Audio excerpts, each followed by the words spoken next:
Number 1 says state the domain and range of the relation given by these points. Let's start with that part. Domain is the x values. So we need to look through and we notice all the x values. For the domain we put squiggly brackets and then we list those numbers in order from least to greatest. So we would go 1, 2, 5, 8, and 11. So that's all the points of the domain. It's all the x values. Now we need to find the y values. So that's the other part of these points. That's the range, the y values. So we put the same squiggly brackets and we list the y values in order from least to greatest. That would be -4, -3, 0, and 8. Notice 8 does appear twice, but we only need to list it once. Please don't list the same number twice inside one set. So I just list that. Now it asks, is it a function? Well, to determine if points make up a function, you just look at the x values. If the x values are all the same, if the x values are all different, if the x values are all unique, then yes, it is a function. This one has 5 points and 5 different x values, so yes, it is a function. If any of the x values repeat, then it is not a function. Y's can repeat or not repeat, doesn't matter at all. The key here is the x values. If they are all unique, if they are all different, then yes, it is a function. Now let's talk about how to figure out if a graph is a function. Here we need it to pass the vertical line test. So as I take this vertical line, I can see this fails the vertical line test because it hits the vertical line at 2 points at one time. So that means it does not work. Now this one does pass the vertical line test. It never hits more than 1 point at a time. So our answer is that B is a function. A failed the vertical line test, and so does C, because it hits the vertical line in more than 1 point at a time. So the answer would be B.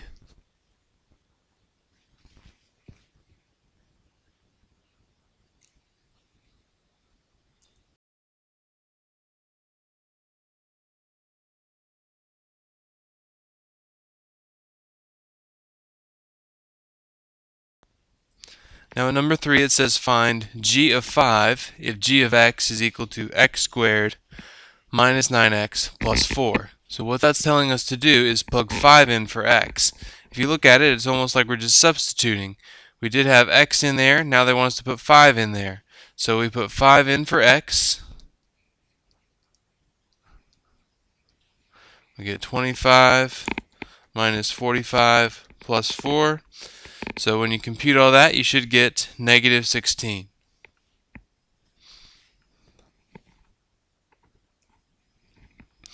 Number 4, state the domain of the equation. When you're looking for domain, at least for our purposes, you mainly need to watch out for two things.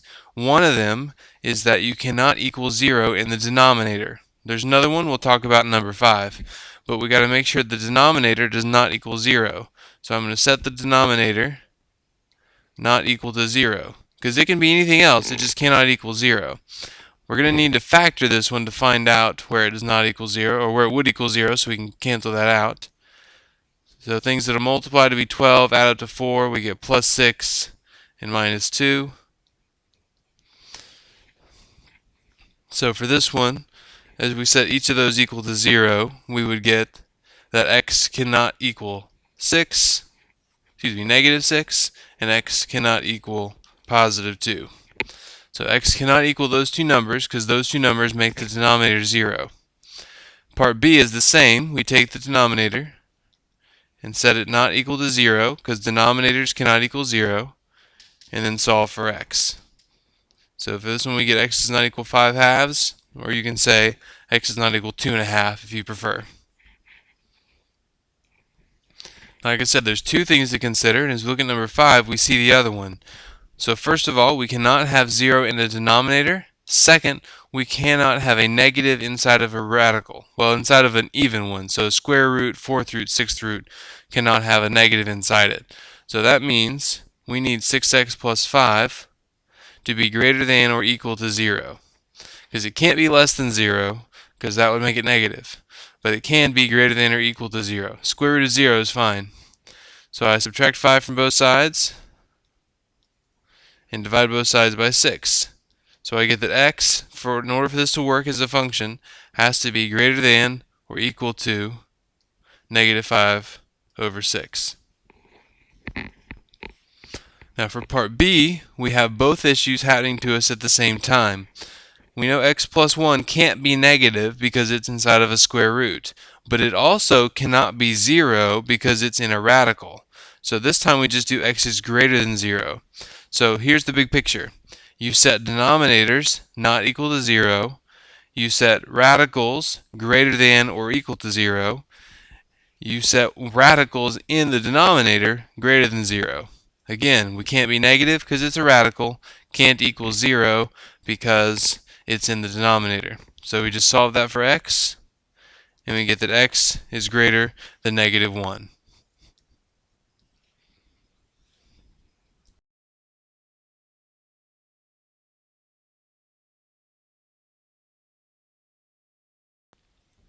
Number 6 is what is called a composite function. It's when we're putting two functions together. It gives us f of x, x squared plus 3x, and g of x, the square root of x plus 3, and says find f of g of x. What it's telling us to do is take the g of x, the one that's on the inside, and plug it into the other function. So we're going to plug g of x into f of x. So I'll take g of x, square root of x plus 3, and plug it into the other function. Now notice there are two x values. I need to plug it into both of them. If there's only one, you just plug it in once. But however many x values there are, you need to plug it in that many times. So I plug it in for all the x values I see. I put square root of x plus 3 squared plus 3 times the square root of x plus 3. So I can simplify that first piece. The squared cancels out the square root, leaving me x plus 3. And the next one really can't be simplified, so we'll just leave it as it is. 3 times the square root of x plus 3. For number 7, it says find the equation of the line with m equals 5/4. That means the slope is 5/4 that passes through the point -1, 7. When you're writing the equation of lines, you really need a point and a slope, and this gave us exactly that. So I would use the point and slope formula. It's okay if you use y equals mx plus b, that's fine. It's your call.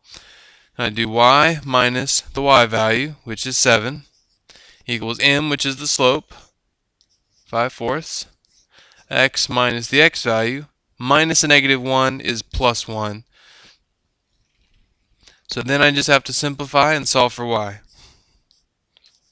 If I distribute the 5/4, I get 5/4 x plus 5/4. Then I just add this 7 to both sides. And you're welcome to use decimals if you prefer.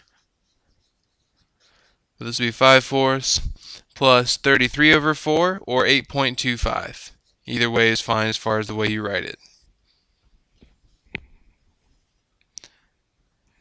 Now number 8 says circle the relations that are also functions. Now there may be more than one. So there could be three of each, three of one and one of the other, or two of each, or any combinations possible for this one.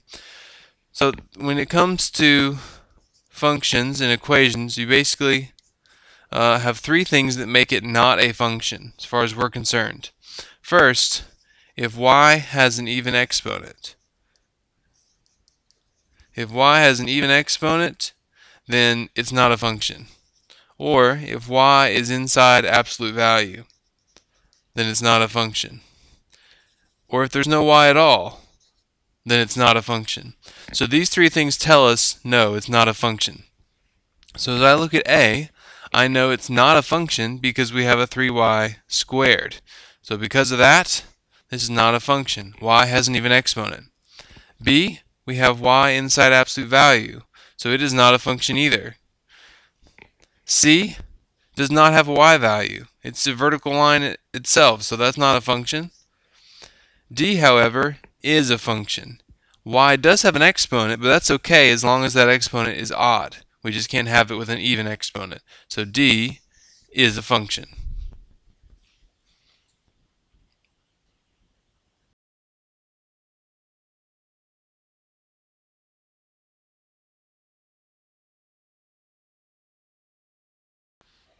Number 9 says write the equation of the line that passes through the point 1, negative 5 and is perpendicular to y equals 7 halves x plus 1. Anytime you write the equation of a line, you need a point, you need a slope. The point is given, and information that will help us find the slope is given here. Well, first of all, if two lines are parallel, that means they have the same slope. But if they are perpendicular, that means their slopes are the opposite reciprocal.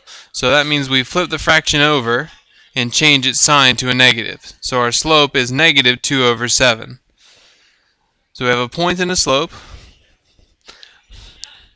We do y plus 5, because we do minus negative 5, equals negative 2 sevenths times x minus 1.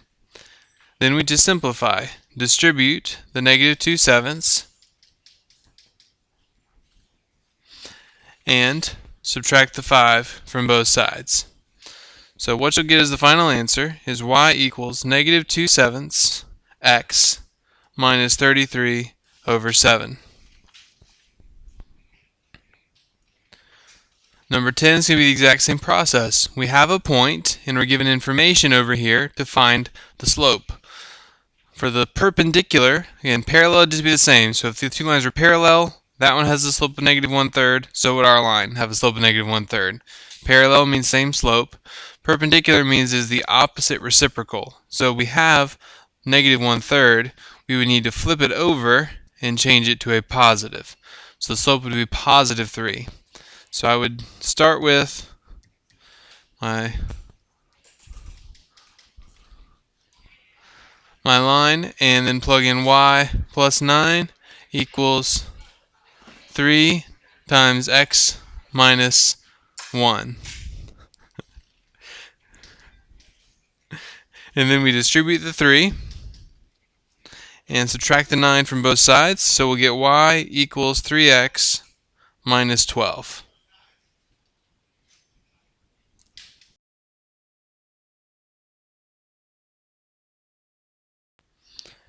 For number 11, we're starting to talk more statistical kind of stuff, or things we'll be putting in the stat part of our calculator. It says the chart below shows the number of touchdowns accumulated by Eli Manning each year since 2004. Use the data to answer the following questions. So please note this is years since 2004. So 1 means 2005, 2 means 2006, and so on. And it is cumulative touchdowns, just so it makes sense. He didn't score 125 touchdowns at 1 year in the 5th year. He had just totaled that over the period of all 5 years put together. So it asks us to plug the data into the calculator and run a linear regression. So here's what we do. I'll make sure you know how to get there. When you're in your normal window, just click Stat and then Edit. Put all the x values or the top row in L1. Put all the y values, or the bottom row in this case, in L2. So that is already plugged in the calculator for us. You would need to type it in L1 and L2, and then run a linear regression. So I go to Stat, Calc, for Linear Regression, and I am going to store this equation in Y1. Now the way I do that is I go to vars, yvars, function, Y1. That'll automatically graph this for me, so I don't have to retype it. Okay, so there's the equation. The a and the b are what I need. So the a, that's the slope, is 26.023.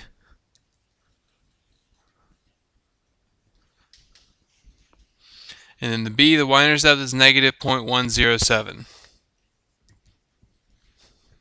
So that's our linear regression equation. Alright, now let's move on to number 12. It says, what is the slope of the line? So going back here again, the slope of the line is this number right here, the number with x. So it's 26.023. What does it mean in terms of this problem? Slope is the amount of increase in y, which is cumulative touchdowns, per x, in this case years. So that's true in general. Slope is the amount of change in y per x. So in this case, it's the amount of touchdowns on average he tended to score per year. So the number of touchdowns he tended to score, or scored on average, something like that, per year. What is the y-intercept of the line? So the y-intercept is the number all by itself, negative 0.107. So negative 0.107 is the y-intercept. What does it mean in terms of this problem? In general, the y-intercept tells you how much y you have when x is equal to 0. So let's go back and look at this for a minute. When x is equal to 0, that means we're in 2004. If we're 0 years since 2004, we're in 2004. So that's the amount of touchdowns he had in 2004, which means we're pretty good because it's close to 0. So this is the number of touchdowns, or the amount of touchdowns he had in 2004.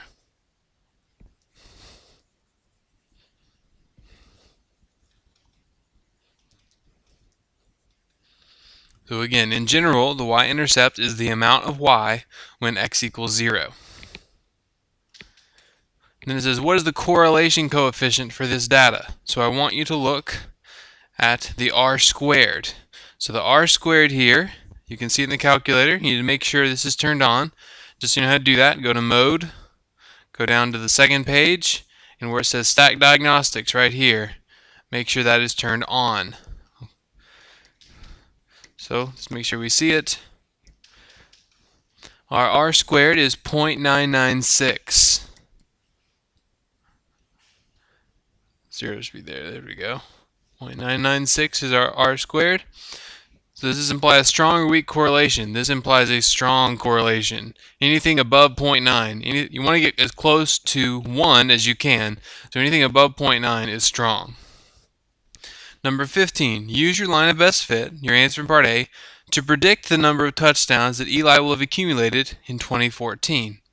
So remember, the years are the x values, so we need to plug something in the x value. Since the x values, let's go back there, are years since 2004, then the year 2014 would be 10 years after that. So I need to plug in 10 for the value of x. Now you can do that manually by hand. Go back to the equation, plug in 10. Or, since I automatically plugged mine into y equals, you don't need this one, sorry, it's there. You can go to the table and just type in 10, and it plugs it in for you. So it's about 260 touchdowns that he'll have accumulated, we predict, by 2014.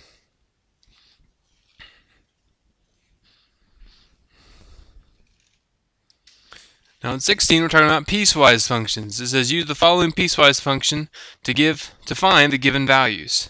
So first it asks for f of negative 3. Now we need to look at this part over here, these two.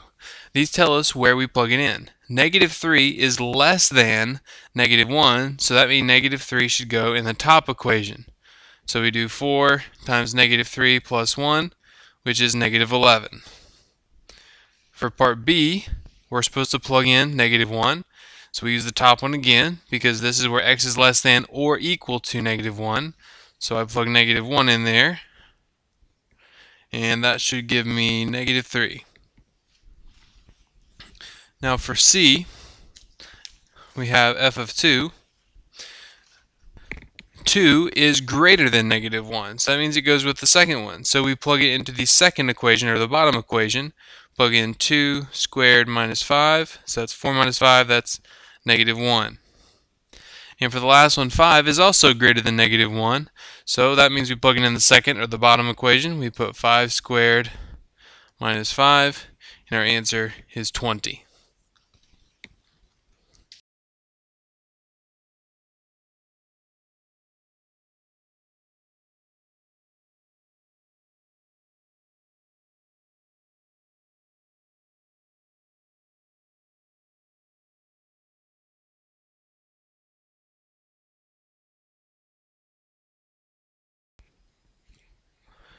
Okay, for number 18, we're looking at the natural log of x, and we're trying to find its domain and its range. Domain is how the x's work, in other words, what values of x actually exist on the function. Or you could look at it as far as the graph is concerned, is how far to the left and how far to the right does the graph go. Well, in this case, it goes all the way till about 0 as far as how far it goes left. It doesn't go past 0, so we'll put 0 there. But to the right, it goes on forever and ever to infinity. Now the infinities, whether positive or negative, always get parentheses because we never actually equal that. But the numbers get parentheses if we don't actually touch them, and they get brackets if we actually do touch them. Well, this function, it may be hard to tell because my picture's not perfect, but this function gets closer and closer to 0 without ever actually touching it. If you type natural log of 0 in your calculator, it'll just say error. So we put a parenthesis because we don't actually equal 0, we just get closer and closer to touching it. Now the range is the y values. That's how high and low the graph goes. As far as how low the graph goes, it goes down forever, so that would be negative infinity. It also goes up forever, very slowly, but you can tell it's angled upwards as far as that arrow is concerned, so it goes up to positive infinity. So you can write it that way, negative infinity to positive infinity, or you can write all real numbers that way. Either way will work. Now on the domain, we need to consider the x values. So that's how far left and right we go. For 19, that's y equals x squared. It goes forever to the left and forever to the right. So that's negative infinity to positive infinity, or all real numbers. Either way is fine. Now as far as the range, the lowest this goes is 0, right there. The highest this goes is infinity. Now infinity gets a parenthesis, always. The 0, we actually do touch the 0 this time. If you plug in 0 for x squared, it works and it equals 0, so we put a bracket around that one because it actually touches and equals 0. Now just a reminder, we did a worksheet with I think 12 of these. You don't have to have these memorized necessarily, but you need to know how to do the domain and range for each of those types. Because you may see these two on the test, you may see others on the test, so make sure you're familiar with each kind and how it works. For number 20 and 21, we need to describe the transformations that are occurring. So, as we look, we see there's three things going on. There's the negative, there's the 6, and there's the 3. Now the negative means we're going to reflect. And since the negative is outside the square root, it's covering the whole thing, that tells us we're going to reflect vertically. That's what the negative tells us. Negative tells us we'll reflect, and since it's outside the square root, it's going to reflect vertically. Now, the 6 tells us that we're going to stretch vertically. It's vertical because it's also outside the square root, so that tells us vertical, and since it's greater than 1, it is a vertical stretch. And finally, the -3, that's on the inside, so that tells us it's going to be a left or right issue, a horizontal issue, because it's on the inside of the square root. And since it's minus, it tells us we're going to move to the right 3 units. So those are the three things going on right there. Now for number 21, we have two things going on. We have the 1/2 out front, and we have the -5. Now the 1/2 is outside, so it's vertical, and it's less than 1, so that means it is a compression. So it vertically compresses.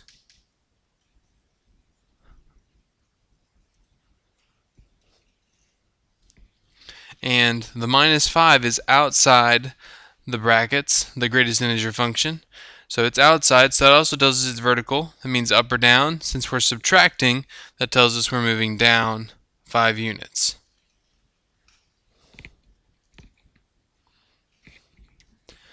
Alright, now 22 says find the inverse of the function and state whether or not the inverse is a function. Okay, well, first of all, to actually find the function, there are 3 steps. Step 1 is to change f of x to y. Step 2 is to literally switch where the x and the y are located. Let's move the x out here and move the y inside. So you flip the x and the y, switch where they are. Now, the last step is to solve for y, get y by itself. So we need to cube both sides to get rid of that cube root. So we get x cubed equals 2y minus 9. Then add 9 to both sides and divide both sides by 2. So for the equation we'll get x cubed over 9, x cubed plus 9 over 2. Now, as far as whether or not this is a function, the way we tended to do it was actually using the original equation. So if we use the original equation and plug that in, so we'll have the cube root, that's under math, and then number 4, cube root of 2x minus 9. Let me try that again, something went wrong. 2 cube root, again, is under math. Number 4, they're doing the cube root of 2x minus 9. Okay, now if we wanted to know if the original was a function, we would use the vertical line test, but that's not our question. Our question is the inverse of function. For that, we use the horizontal line test. So you take a horizontal line and move it up and down the graph and see if it ever hits the function in more than one place. Well, you can hopefully see that it does not. That's fine. It's only touches a horizontal line one point at a time.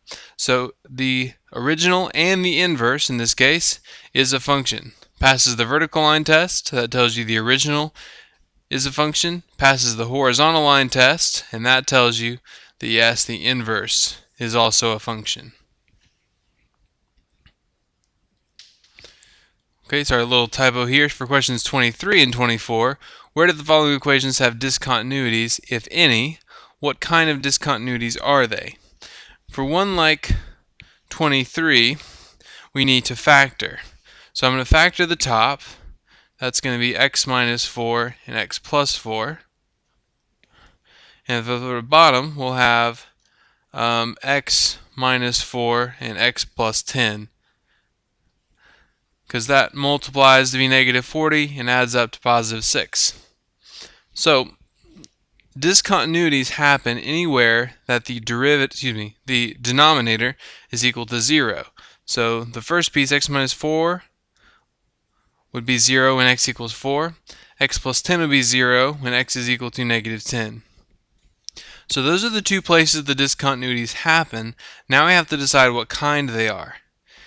If you can cross out the term they came from, in this case x minus 4, since I can cross that out, that means it is a point discontinuity. But since I cannot cancel out the x plus 10, it is an infinite discontinuity. So again, discontinuities happen where the denominator would equal 0. If you can cross out the term it came from, it's a point discontinuity. If you cannot, it's an infinite discontinuity. In one like 24, we're doing a piecewise function. We really just need to know if the two functions actually meet. In other words, just visually, I'm just making up something. If we have something like this, the two of them do meet at that point, so it is continuous everywhere. There's no discontinuities. But it's possible to have something that looks more like this, where there's a jump, in which case there would be a discontinuity there. So where we need to look is at negative 2. So if you plug negative 2 in the top equation, 2 times negative 2 is negative 4, plus 1 is negative 3. If we plug it in the bottom equation, negative 2 squared is 4, minus 5 is negative 1. So this tells me they don't meet. The top one goes to the point negative 2, negative 3. The bottom one goes to the point negative 2, negative 1. So at x equals negative 2, because what I care about is this part right here, that's where it happens. These numbers over here just tell me that it does happen. But where it happens is at negative 2, and it is a jump discontinuity. With piecewise functions, it's going to be a jump, just like I drew right here. 25. Find the extrema of the function using your graphing calculator. So for this, we're just looking for max and mins. Let's plug this in. So we'll do the absolute value. That's under math, number 1. Absolute value. Whoops. Let me try that again. Absolute value is under math, over at number, and hit enter on absolute value. And we're plugging in 3x plus 2. And then outside the absolute value, we have a plus 1. So once you get that plugged in, graph it, and we're looking for max and mins. That's what extrema means, maximums and minimums. So this just goes up and up forever, so we're not going to have a maximum. But we do have a minimum. It's at this point right down here, where it makes the turn, the bottom of the V, so to speak. So go to second calc. Number 3 right there is minimum. That's what we're looking for here, minimum. Then go to the left of the minimum. Hit enter. Then go to the right of the minimum and hit enter. So it happens at negative 2/3, 1. You can just round to make those good numbers because that's really close to just negative 0.6 repeating and 1. So it'd be at negative 0.6 repeating, which is negative 2/3. That would be where we find this. So maximum, we don't have one. And our minimum is at negative 2/3, 1.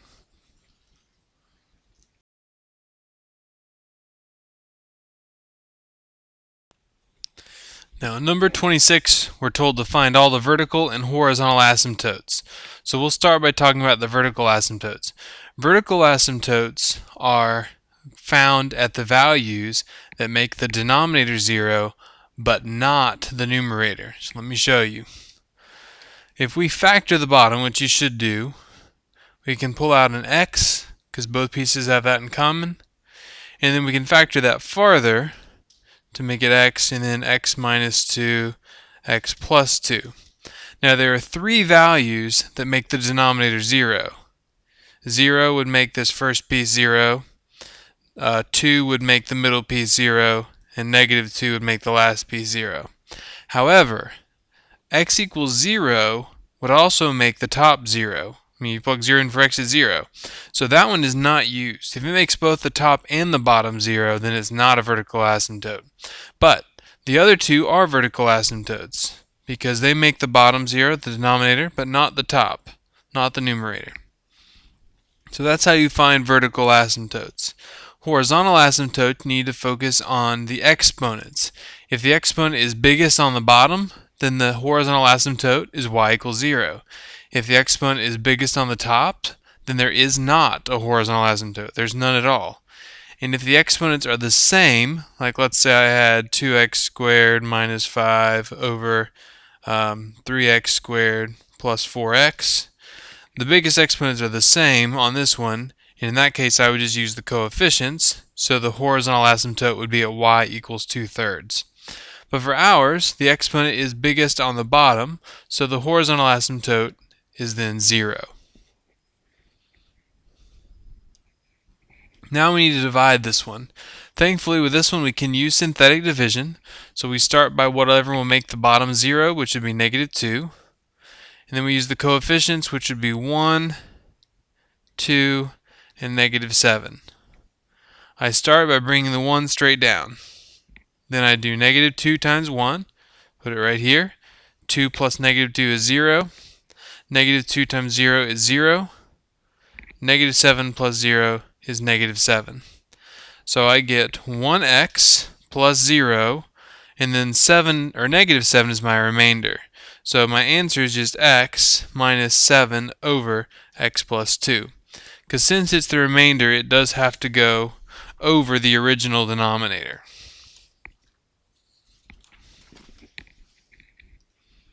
On 28, it says if y varies inversely as the cube of x. So inversely means we'll be doing k divided by the cube of x. And y equals 21 when x equals 3. So we get 21 equals k over 27. Multiply both sides by 27. And you should get k is equal to 567. Again, we do that by multiplying both sides by 27. So then we have the equation y equals 567 over x cubed. And we can finally answer the end of the question, which is to find x when y equals 12. So we can plug 12 in for y, and then solve for x. Our first step would be to multiply both sides by x cubed, because we need to get it out of the denominator. So it cancels out over here. We now have 12x cubed equals 567. Divide both sides by 12. We get x cubed equals 567 over 12. So 47.25. And then you can choose, you either take the cube root of each side or raise both sides to the 1/3, because that's the same thing. So I'll just raise both sides to the 1/3.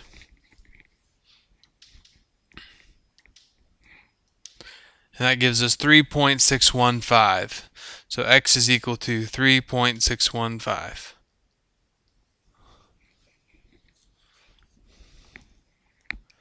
'29 is a similar problem. It is a little more complicated. It says suppose y varies jointly as a and z. So that means it'll be k times those two numbers. So k times a times z, and inversely as the cube of b. So I divide by the cube of b, which is b cubed. It says y equals 3 when a equals 3 and z equals 10 and b equals 2. So now I need to simplify that to solve for k. So I get 3 equals 30k over 8. Then multiply both sides by 8. So I get 24 equals 30k. Then I divide both sides by 30. And I believe we get k is equal to 4/5. Let me just double check that. 24 over 30. Yes, 0.8.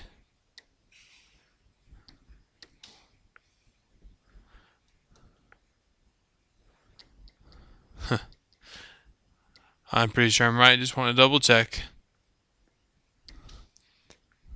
So yeah, 0.8 is 4/5. We know. So now we can rewrite the equation as y equals 4/5 az over b cubed.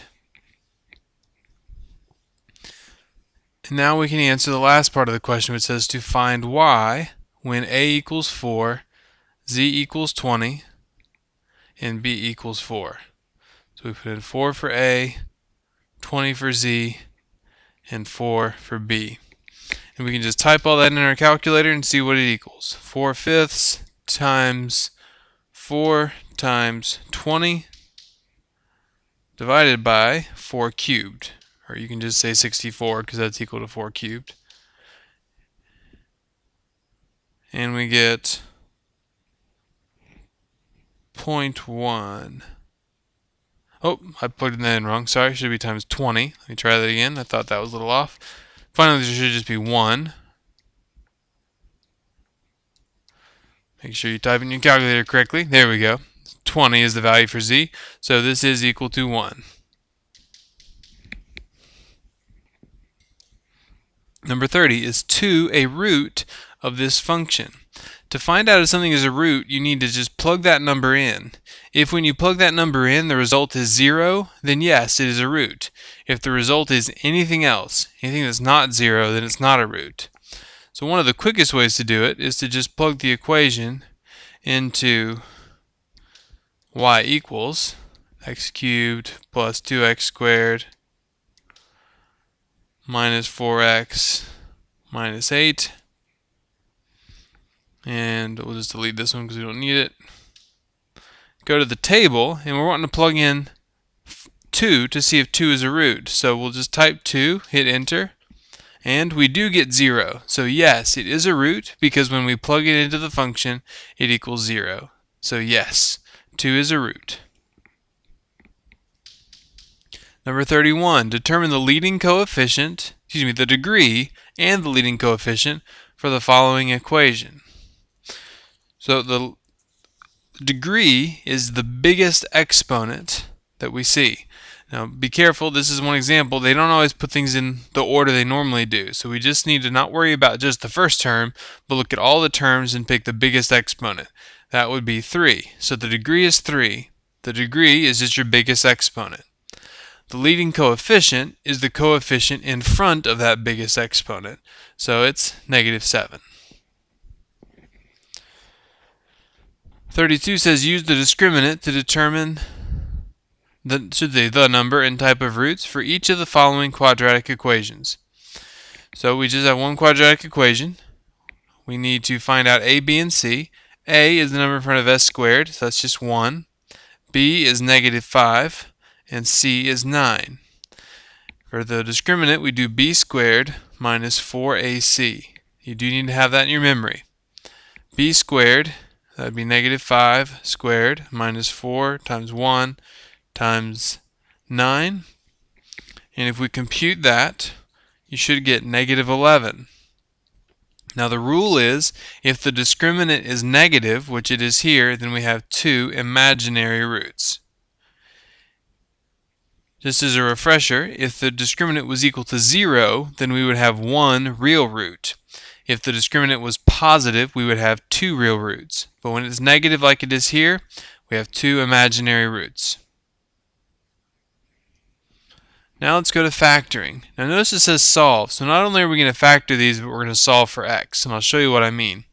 We start by figuring out what will multiply to be 10 and add up to 11.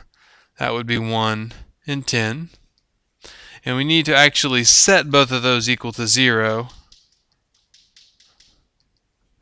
and then solve. So we get x equals -1 and x equals -10. Those are our two answers. That's what I mean by solve. Actually find out what x equals. Next one, we're still factoring. Since there's a 2 in front of the x squared, I'm going to use bottoms up for this.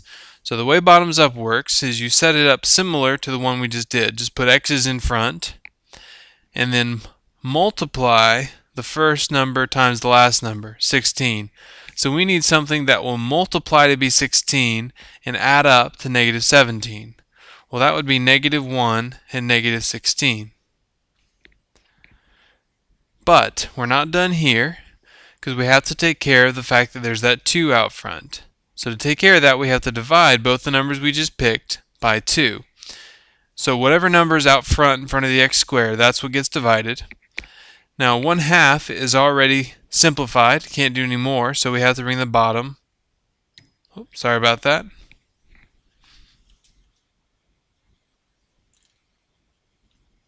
So we have to bring the bottom up.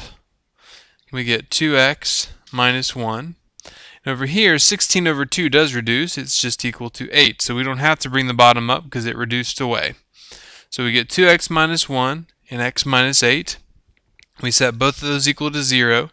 You should get x equals 1/2 and x equals 8. 35.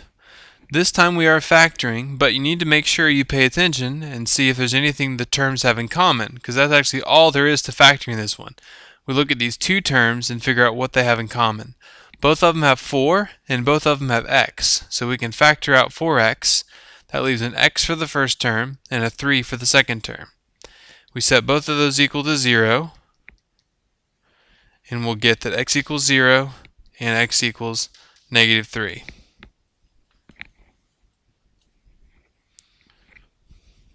Now, for these questions, we're going to be solving the rational or radical functions and checking for extraneous solutions. Remember, with these rational functions, that's what we're looking at 36, we got to make sure the answer doesn't make the denominator equal to 0. So to solve this one, we need to get rid of the denominator. There's only one, so we need to multiply everything by that denominator, which is t. So we multiply every single piece by that denominator. So t times 18 over t is just 18, because the t's cancel out. T times t is t squared. T times 11 is 11t. So notice I had to distribute that to all the pieces. Then this applies till 0, because 0 times t is 0. We are going to have to factor on this one, because we have different powers of t. So I'm going to write this in a different order, the order we normally do to factor, which is what we need to do since there's different powers of t. We need to find things that will multiply to be 18 and add up to 11. That would be +2 and positive 9. We set both of those equal to 0, and we get t equals negative 2 and t equals negative 9. And you can test that, you can plug it back in, it's not going to cause the denominator to be 0, so both of those are fine. We can use both of those as our answers. Same process here, we need to multiply by something that will get rid of all the denominators. So the common denominator here would just be these two pieces multiplied together. They don't have anything in common as far as division or factoring, so we just have to multiply everything by x plus 2 times x plus 3. So every single piece gets multiplied by that. So on the first term, the x plus 3 cancels, leaving x plus 2 times the top, x minus 2, minus, notice we're subtracting this next part. Nothing cancels out because there isn't a denominator, so we just have 1 times x plus 2 and x plus 3. And for the last piece, x plus 2 cancels, leaving 3 times x plus 3. So there's a lot of simplifying we're going to have to do here. First, we'll FOIL x plus 2 and x minus 2, gives us x squared minus 4. Then we'll have to FOIL x plus 2 and x plus 3. I'm going to put that whole thing in parentheses because we got to make sure we're subtracting the whole thing. So we get x squared plus 5x plus 6 when we work all that out. And over here we just distribute the 3 and get 3x plus 9. So we have x squared minus x squared, so those just cancel out. Then we have a negative 5x, and we have a negative 4 minus 6, which would be negative 10. Okay, subtract 3x from both sides. We get negative x minus 10 equals 9. Finally, we'll add 10 to both sides and get negative 8x equals 19, and divide both sides by negative 8 to get our final answer. X is equal to negative 19 over 8. And just so you know, it's fine if you leave the negative down with the 8 or just put it out in front. Just make sure you have the negative there.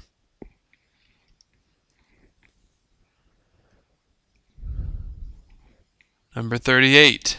So we're switching to radicals now. We got to make sure when we're doing radicals that we don't end up with an answer that makes the radical either equal a negative number or has a negative inside it. So we'll have to test those out. Now in this one, just so you know, I would divide the 3 by both sides. That's just my preference. You don't really have to. If there's stuff being added or subtracted outside the square root, you must move it over. Multiplied or divided, it's really up to you. Either way is fine. But this one's simple enough, I decided to go ahead and do it.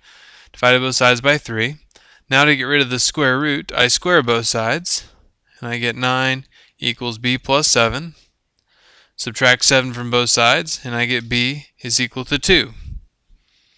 And that's nice, because that works out. You go back and test it in the calculator, you do 3 times the square root of 2 plus 7, and you get 9, which is exactly what we're supposed to get, is 9. So that works.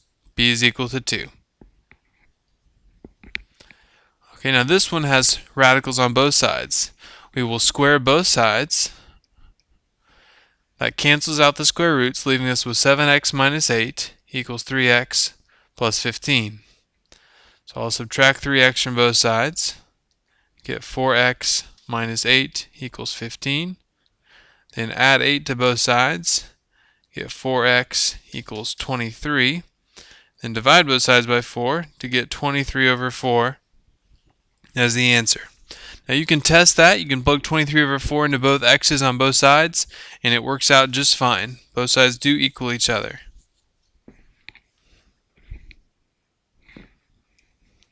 .40, I think, is actually identical to number 38, so my mistake there. If you need help on 40, just look back at number 38. On 41, we've got a cube root. Now we need to get the cube root by itself. So first, add 5 to both sides.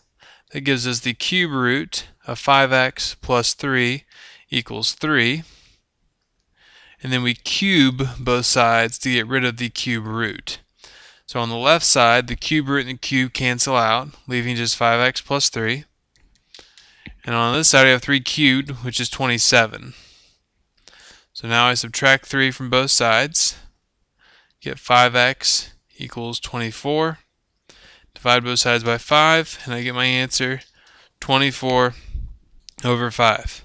And you can test this, and it works out just fine back in the original problem. On 42, we're going to be dealing with the stat part of the calculator, so we've got some data points. So it says that Composite Functions launches a rocket across the field. The data at the right shows the height of the rocket in feet versus the seconds since the rocket was launched. Use your calculator to run a quadratic regression of the data.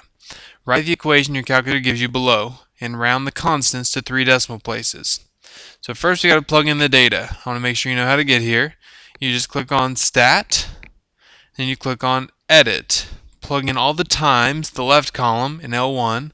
Plug in all the heights, the right column in L2. So you'll have to take some time to do that. Then it wants a quadratic regression. So I go to Stat, Calc. Number 5 is the quadratic regression. And because we'll probably have to use it more later, I want to store the regression equation in y1, so it'll be graphed automatically. So I go to vars, yvars, function, y1, and then I click on calculate. So here's my regression equation. So I need to put the constants down to 3 places, so negative 22.739 x squared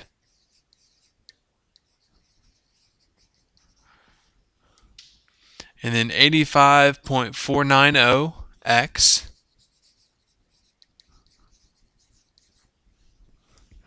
and 74.794. So that is my quadratic regression. That equation estimates it. If you look, the r squared is 0.919. That's not fantastic, but that is plenty good enough. If we're above 0.9, we consider that to be a good, strong relation. So quadratic works just fine on this one. In fact, let's go look at the graph. So go to y equals. You can see they've already plugged it in y1. And make sure your plot 1 is on. Now mine is because it's highlighted. If you look above the y1, it says plot 1, it's highlighted. If it's not, just go up and you can hit enter and it'll highlight it. Once you have plot 1 on and the equation plugged in, go to zoom, then go down to number 9, which is zoom stat. That'll automatically go big enough for you to see everything you need to see. Our line does fit the data pretty well. It's got the same general shape anyway. So the next question says, using the equation for number 42, estimate the height of the rocket at 1.35 seconds. So time, 1.35 seconds, is the x value or the t value. So I just need to plug that in the equation. So here's the nice part about having it in y equals already. Since I already have the equation plugged in y equals, I can just go to the table and type in 1.35. And there's my answer. The height would be about 148.76.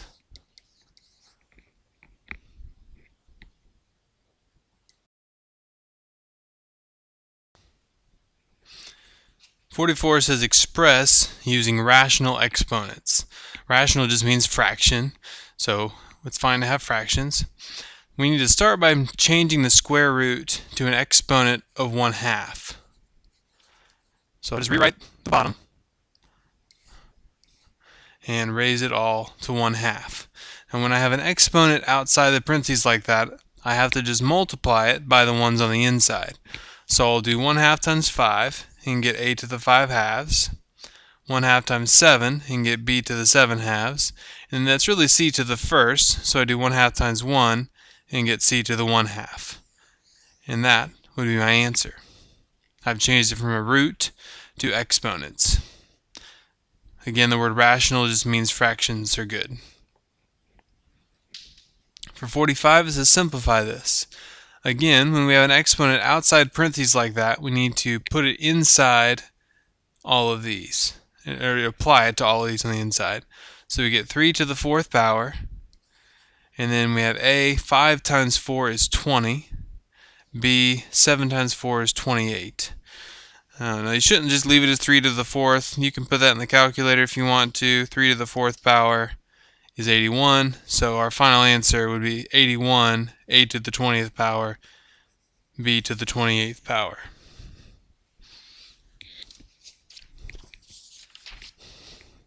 Number 46.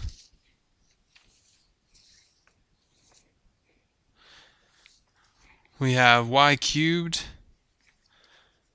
raised to the negative 1/2 times y to the 5th. So first I'm going to take care of these two exponents that are right next to each other. When you've got one outside of the parentheses like that, you multiply it by the one inside, so we get negative 3/2. And then you have times y to the 5th. When you're multiplying two bases together, you add the exponents. So you do negative 3/2 plus 5, which will give you y to the 7/2. So again, to get that, we're just doing negative 3/2 plus 5. On 47, we'll start by getting rid of the 1/2, multiply both sides by 2. So that cancels out the 1/2. We get the square root of x cubed equals 82. And then you can go about this one of two ways. I'll show you both. First, you could rewrite this. This is the same as x cubed raised to the 1/2 power, because that's the same thing as the square root, which means this could be written as x to the 3/2, because we just do 3 times the 1/2. So to get rid of that exponent, we would raise both sides to the 2/3. So we do 82 raised to the 2/3 power. So notice we're not multiplying by 2/3, we're making 2/3 an exponent. That gives us 18.875. Now another way you could do that, if you don't like that way, is right here at this point, you could square both sides to get rid of the square root, and you get x cubed equals, let's see what 82 squared is, 6724. And then to get rid of the cubed, you can either cube root both sides or raise both sides to the 1/3 power. Again, you're not multiplying by 1/3, you're making 1/3 an exponent. So we raise that to the 1/3 power, and we get the same answer, 18.875. So either one of those routes is fine. For our last one, it says business owners keep track of the value of their assets for tax purposes. Suppose that a value of a weather balloon depreciates at a rate of 12% per year. So here's the equation we're using. And I know it's minus because depreciates mean the value is going down by that much. Now just so you know, the other equation that's kind of equivalent to this one is plus r. That's when our value is increasing over time. So we use this top one because we are depreciating going down over time. So 12% would go in for r, which means we put in 0.12. Make sure you change it to a decimal. It says determine the value of a hot air balloon after 6 years, so I put 6 in for time, that was purchased for $2,300. So the original price, the original value was $2,300, so that goes in for P. Now we just plug this all in the calculator to solve for our final answer.